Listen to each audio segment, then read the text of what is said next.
Europe, আমেরিকার মতো বাংলাদেশেও তারকাদের নিয়ে প্রথমবারের মতো যাত্রা শুরু করল ফ্যাশন সচেতন নতুন উদ্যোগ ডিক্লাটার বাংলাদেশ। ছবি অঙ্গনের তারকাসহ যে কোনো অঙ্গনের মানুষদের পুরনো ও ব্যবহার না করা জামা বিক্রি করবে প্ল্যাটফর্মটি। শুক্রবার সন্ধ্যায় ছবি অঙ্গনের তারকাদের নিয়ে এক জমকালো অনুষ্ঠানের মধ্য দিয়ে এর অফিসিয়াল অ্যাপস উন্মোচন করেন প্রতিষ্ঠানটির ডিরেক্টর ও সঙ্গীতশিল্পী সুবর্ণা আক্তার।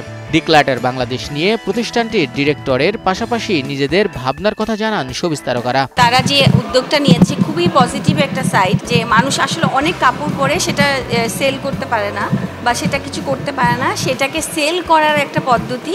সো আমার কাছে এটা খুবই ভালো লাগছে। এটা বাইরের কান্ট্রি অনেক আগের থেকে শুরু হয়েছে, সো আমাদের দেশে হচ্ছে, এটার জন্য আমার খুবই ভালো লাগছে। আমার কাছে মনে হয় যাদের সাধ্য আছে, যারা আসলে শখ আছে, তারা এই কাপড়টা কিনতে পারবে, পরতে পারবে। আমি এটাকে খুবই ভালো দিক মনে করছি। আজকে ডিক্লেটার যেই প্রোগ্রামটাতে এসেছি, এটা মূলত হচ্ছে আমাদের যারা হচ্ছে মিডিয়াতে কাজ করে, সেলিব্রিটিস, তারপরে হচ্ছে ইনফ্লুয়েন্সার্স অ্যান্ড মডেলস, সবাই কি বলে যে আমি একটা ড্রেস একবার বেশি পরি না, বাট ড্রেসগুলো মানে অনেক এক্সপেন্সিভ থাকে।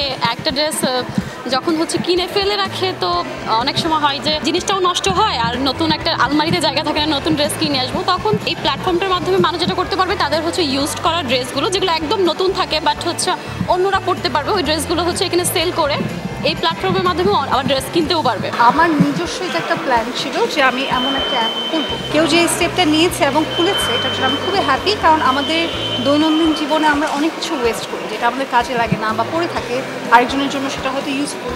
সো এটা একটা খুব ভালো স্টেপ আই থিঙ্ক। ডিক্লেটার বাংলাদেশ হচ্ছে মেয়েদের অ্যাক্সেসরিজ বিক্রি বা কেনার একটি জায়গা, যেখান থেকে আমরা খুব সহজেই কারো ইউজড বা আনইউজড অ্যাক্সেসরিজ, বিশেষ করে মেয়েদের, ওগুলো আমরা কিনতে পারবো, ইভেন বিক্রিও করতে পারবো। অনেক সেলিব্রিটিসরা দেখা যায় একটা ইভেন্টের জন্য লাখ লাখ টাকা খরচ করে ড্রেস কিনে, তো এই ড্রেসটা ওই ইভেন্টের পরে আর দেখা যায় পরা হয় না। সেক্ষেত্রে তিনি ওই ড্রেসটা রেন্টও দিতে পারবেন, ইভেন সেলও করতে পারবেন। এই উদ্যোগটা মাথায় নেওয়ার প্রধান কারণ হচ্ছে অ্যাজ এ গার্ল আমি এই সেম প্রবলেমটা ফেস করেছি মোস্ট অফ দ্য টাইম। তো অনেক সময় দেখা যায় একটা শুটিংয়ের একটা ড্রেস একবারই পরা হচ্ছে, দুবার পরা হচ্ছে, এটার জন্য অনেক সময় বাজেটও থাকে না, বাজেটলেস থাকে। এখন আমি চিন্তা করি এরকম একটা যদি প্ল্যাটফর্ম থাকতো, যে যেখানে কারো একবার ইউজ করা ড্রেস বা একদম আনইউজ ড্রেস যেটা তার লাগছে না, ফেলে রেখেছে বা সাইজ হচ্ছে না, ওই ড্রেসটা যদি আমি কম খরচে কিনতে পারি, সেক্ষেত্রে আমার কস্টিংটা একটু সাশ্রয়ী হচ্ছে, আর সাথে আমি একটা ভালো সুবিধাও পাচ্ছি। সো এই উদ্যোগটা আমার এখান থেকেই নেওয়া। একজনের অপ্রয়োজনীয় পোশাক হয়ে উঠতে পারে আরেকজনের প্রিয় পোশাক।